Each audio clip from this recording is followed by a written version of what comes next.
mortel. Je rappelle que aller sur Internet regarder des sites pornographiques, c'est un péché mortel. Je le rappelle tout de même, il faut le rappeler ça. Voilà. Alors, on n'est pas là pour juger les pécheurs, mais qu'ils se convertissent, qu'ils prennent les moyens de se convertir, qu'ils aillent voir un confesseur, qu'ils se confessent et qu'ils prennent les moyens de sortir de cela. Voyez-vous, notre Seigneur le dit, ce que je veux, ce n'est pas la mort du pécheur, ce que je veux, c'est qu'il se convertisse et qu'il se sauve. Bien sûr, nous ne sommes pas là, moi si je vous parle comme ça, c'est pour que vous puissiez faire votre salut, c'est pas pour que justement, vous allez attendre au moment de votre mort une apparition qui n'arrivera pas. Écoutez, vous me remercierez au contraire de vous avoir mis en garde. Il faut mourir en état de grâce. Et le meilleur moyen pour mourir en état de grâce, c'est de vivre en état de grâce. Ça veut dire qu'il faut se détacher de tout ce qui peut être péché mortel. Voilà. Ainsi, vivons en état de grâce. Même le péché véniel, vous savez, répéter conduit au péché mortel. Il faut vivre en état de grâce. Il faut vivre du Seigneur. Il faut vivre de sa parole. Il faut savoir que l'impureté peut nous envoyer en enfer si nous ne nous convertissons pas. Bien sûr, n'oubliez pas. Hein, tout ce qui est impureté, site pornographique, etc., eh bien, c'est un péché mortel. Car je l'avais dit une fois, tout ce qui est de l'ordre du péché contre la pureté, 6e et 9e commandement, eh bien, il n'y a jamais de légèreté de matière, car ce sont des péchés contre nature. Car normalement, la sensualité, comme l'on dit, hein, tout ce qui est autour de la pureté, doit être réservé à l'acte conjugal, dans le mariage. Donc tout ce qui est en dehors de l'acte du mariage est péché mortel quant à sa matière. Voilà. Alors après on peut s'interroger effectivement sur la conscience et le propos délibéré, mais c'en est un. En tous les cas, l'information très importante que je vous donne, c'est que lorsque je regarde l'évangile du jour et que je vais chercher, à la fin, il y a un index, voyez-vous, où vous pouvez trouver la correspondance aux évangiles, au droit canon, etc. J'ai été voir aujourd'hui donc ce passage Luc 16, 19, 31. Je vais le regarder devant vous, comme ça vous verrez que parce qu'on m'accuse de dire des bêtises, hein, donc je le dis. Donc 16, 19, 31, vous avez le 1859. Le péché mortel requiert pleine conscience et entier consentement. Il présuppose la connaissance du caractère pécamineux de l'acte. Il implique aussi un consentement délibéré pour être un choix personnel. Voilà, donc regardez, je suis renvoyé ici au numéro 1859. Je vais vous le montrer si vous voulez. J'espère que vous allez le voir. Voilà. Vous le voyez peut-être, 16, 19, 31, 1859, 2643, 2831, 3 renvois. Voilà. Le renvoi principal pour moi étant celui qui renvoie au péché mortel. Voilà. Donc n'écoutez pas ceux qui sont des vendeurs de bonimenterie, c'est-à-dire qui vous racontent n'importe quoi. Souvenez-vous que vous me remercierez au moment où vous serez au jugement particulier. Voilà. Et ceux qui auront écouté les propos complètement inventés, hein, et désespérés en fin de compte, parce qu'il faut désespérer de pouvoir être en état de grâce pour tenir de tels propos. Les propos de notre ami Arnaud, vous serez trompés. Il n'y aura aucune apparition. Vous ne verrez que Jésus qui est notre juge après cette vie. Il n'y a pas d'autre chose.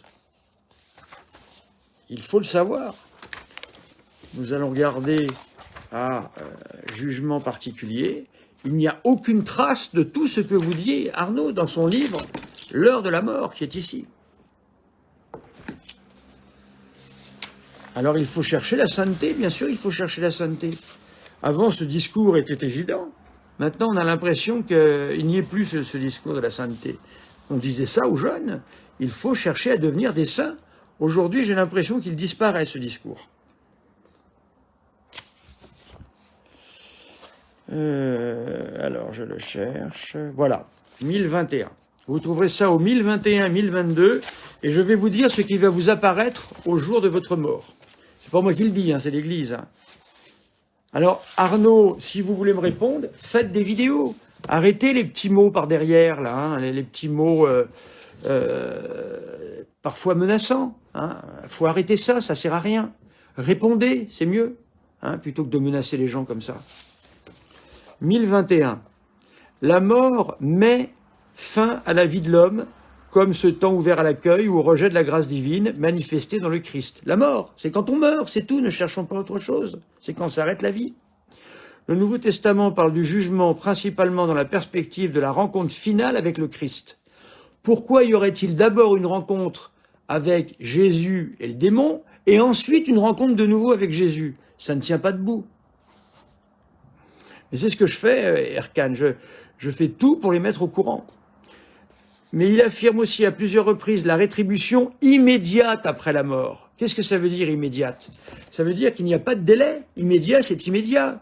C'est pas dans 10 minutes, c'est pas dans 1 minute, c'est tout de suite. Donc il nous est dit ici, rétribution immédiate après la mort de chacun, en fonction de ses œuvres et de la foi. La parabole du pauvre Lazare et la parabole du Christ en croix et du bon larron, ainsi que d'autres textes du Nouveau Testament, parlent d'une destinée ultime de l'âme. Vous voyez, le catéchisme nous dit que le pauvre Lazare est bien en enfer, puisque la destinée ultime, ce n'est pas le purgatoire, c'est transitoire le purgatoire. 1021, j'ai deux numéros qui me montrent que c'est l'enfer dans le catéchisme. Comment prendre des risques pareils, chers amis, qui peut être différente pour les unes et pour les autres. Chaque homme reçoit dans son âme immortelle sa rétribution éternelle dès sa mort, en un jugement particulier qui réfère au Christ, soit à travers une purification, le purgatoire, pas autre chose, ne cherchons rien d'autre, soit pour entrer immédiatement dans la bêtitude du ciel, soit pour se damner immédiatement pour toujours. Et ici, le catéchisme nous redit que le riche n'est pas au purgatoire, mais en enfer, par 2 fois dans le catéchisme de Jean-Paul II. Voilà tout de même de quoi réfléchir. Donc la seule apparition que vous aurez immédiatement après votre mort, c'est Jésus qui jugera vos actes. Et souvenez-vous, le péché mortel, un seul, suffit pour entrer en enfer. Je ne vous dirai pas autre chose, car je ne veux pas, là-haut, rendre des comptes sur ma parole. Au nom du Père, du Fils et du Saint-Esprit, Amen. Je vous salue Marie, pleine de grâce. Le Seigneur est avec vous. Vous êtes bénie entre toutes les femmes, et Jésus, le fruit de vos entrailles, est béni. Sainte Marie, Mère de Dieu, priez pour nous pauvres pécheurs, maintenant et à l'heure de notre mort. Amen. Le Seigneur soit avec vous, et que Dieu Tout-Puissant vous bénisse, le Père, le Fils et le Saint-Esprit. Amen. Alors je vois que l'Église n'en parle pas. Eh bien, si elle en parle, puisque son catéchisme en parle. Maintenant, si le personnel de l'Église ne veut pas en parler, ben moi j'en parle, voilà. Si Arnaud vous raconte n'importe quoi, suivez qui vous voulez, dans le fond. Mais la destination finale, elle est éternelle, hein, Arnaud. Alors faites une vidéo, Arnaud, pour me répondre, au lieu de venir, encore une fois, avec vos petits mots, qui sont vous savez, les petits coups de genoux qu'on mettait que mettaient les mauvais garçons quand ils étaient jeunes, les petits coups de genoux par derrière, les béquilles, voilà. Pas de béquilles. Une vidéo de réponse. Bonne journée, chers frères.